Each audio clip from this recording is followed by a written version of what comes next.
રાજકોટ શહેરમાં દીપડાની દહેશત જોવા મળી રહી છે। સૌરાષ્ટ્ર યુનિવર્સિટીમાં સવાર અને સાંજે જોગિંગ પર પ્રતિબંધ લગાવી દેવામાં આવ્યો છે।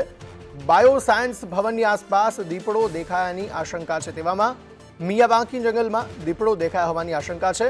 વન વિભાગે આ અલગ અલગ 3 સ્થળોએ દીપડાને પૂરવા માટે પાંજરા પણ મૂક્યા છે, જેથી જે શહેરીજનો છે તેમને જોગિંગ પર પ્રતિબંધ લગાવી દેવામાં આવ્યો છે, જ્યાં સુધી દીપડો ન પકડાય ત્યાં સુધી।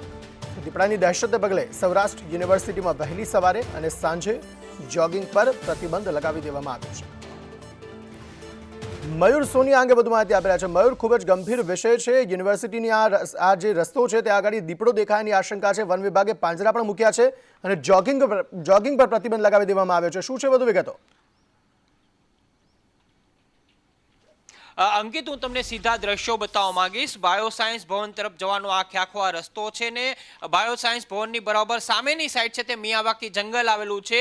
2 દિવસ પહેલા દિવસના સમયે દીપડાની હિલચાલ છે એ અહીંયા જોવા મળી હતી ને ત્યારબાદ આ નિર્ણય લેવાયો છે। વન વિભાગ દ્વારા અહીંયા સતત નજર રાખવામાં આવી રહી છે, પાંજરા પણ મૂકવામાં આવ્યા છે। અહીંયા જે સ્થાનિક લોકો છે આપણે તેમની સાથે વાત કરીએ।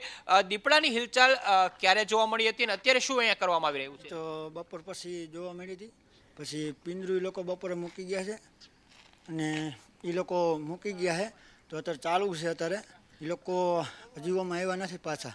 અહીંયા મિયાવાકી જંગલ છે ને બંધ કરી દેવામાં આવ્યું છે? બંધ કરી દેવામાં આવ્યું છે, એટલે કોઈને ગરવા નહીં દેવાનું એમ કહે છે। અત્યારે આ પકડાય નહીં ત્યાં સુધી કોઈને ગરવા નથી દેવાનું એમ કહે છે। આજ સવારે વન વિભાગ વાળા આવ્યા હતા? ના, આજ અત્યારે આવ્યા હતા, આજ આવ્યા હતા। સવારના 6 વાગે પણ વન વિભાગની ટીમ અહીંયા આવી હતી। આપણે સ્થાનિક લોકો છે તેમની સાથે વાત કરીએ। શું કહેશો, જે પ્રકાર અહીંયા દીપડાની દહેશત છે, શું લાગી રહ્યું છે? ભયનો માહોલ જોવા મળી રહ્યો છે? દીપડો આવ્યો તો બપોરનું કેવા જોયેલો છે એમ કહે છે બધે, બરાબર। આજ 6 વાગે આવ્યા હતા ફોરેસ્ટ ખાતાવાળા, આટો મારીને વૈયા ગયા છે, ઘાસ ને એવું નાખીને ગયા છે, બકરો અંદર છે ને એના માટે। કાકા, તમે સિક્યુરિટી માટે તૈનાત કરાયા છો, કઈ રીતની વ્યવસ્થા છે? ક્યારે વન વિભાગ વાળા આવ્યા હતા? સવારે આવી ગયા, સવારે 6 વાગે આવી ગયા હતા। સિક્યુરિટી વન વિભાગ ગાડી લઈને આવ્યા હતા, અંદર ચેક કર્યું, બધું તપાસ કરીને જતા રહ્યા। કાંઈ એવું નથી અંદર। શું જોવા મળ્યું છે? કઈ કોઈ વસ્તુ હતી નહીં અંદર, બરાબર। મારો બોકડો રાખ્યો છે, મારણ રાખ્યું છે અંદર, પડ્યું છે, બાકી કાંઈ રાખ્યું નથી અહીંયા। મારણ અહીંયા રાખવામાં આવ્યું છે। સાથે જ અહીંયા બાયોસાયન્સ ભવન સાથે જોડાયેલા જે કર્મચારી છે આપણે તેમની સાથે વાત કરીએ, કારણ કે 30 જેટલા વિદ્યાર્થીઓ છે તે અહીંયા ભણે છે। શું કહેશો, અહીંયા બાયોસાયન્સ ભવનની સામે જંગલ છે ને ત્યાં દીપડો જોવા મળ્યો છે? હા, એવી 2-3 દિવસ ત્યાં ચર્ચા ચાલે છે કે દીપડો અહીંયા જોવા મળ્યો છે અને એની ફોરેસ્ટની ટીમ અને અમારા અહીંયા ડિપાર્ટમેન્ટ યુનિવર્સિટીના સિક્યુરિટીઓ ત્યાં દેખરેખ રાખી રહ્યા છે। આપણે અહીંયા જોગિંગ કરવા માટે મોટા ભાગના લોકો સવારે સાંજે આવે છે, એના ઉપર પ્રતિબંધ મૂક્યો છે અત્યારે? હા, એ તો એમાં એવું છે કે એમના સિક્યુરિટીના જે એમના સુપરવાઇઝર છે એમને આપ પૂછો તો વધારે ખ્યાલ હોય, પણ લગભગ તો કોઈ અહીંયા આવતા નથી।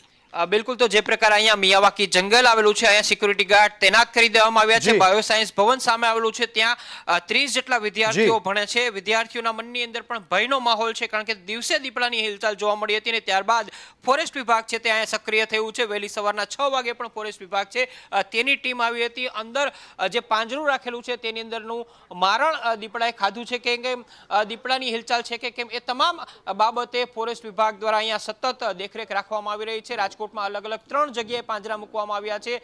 મુંજકા યુનિવર્સિટીની, ત્યારબાદ વાગુદળ અને કણકોટ, આ 3 એવી જગ્યા છે કે જ્યાં દીપડો જોવા મળ્યો છે।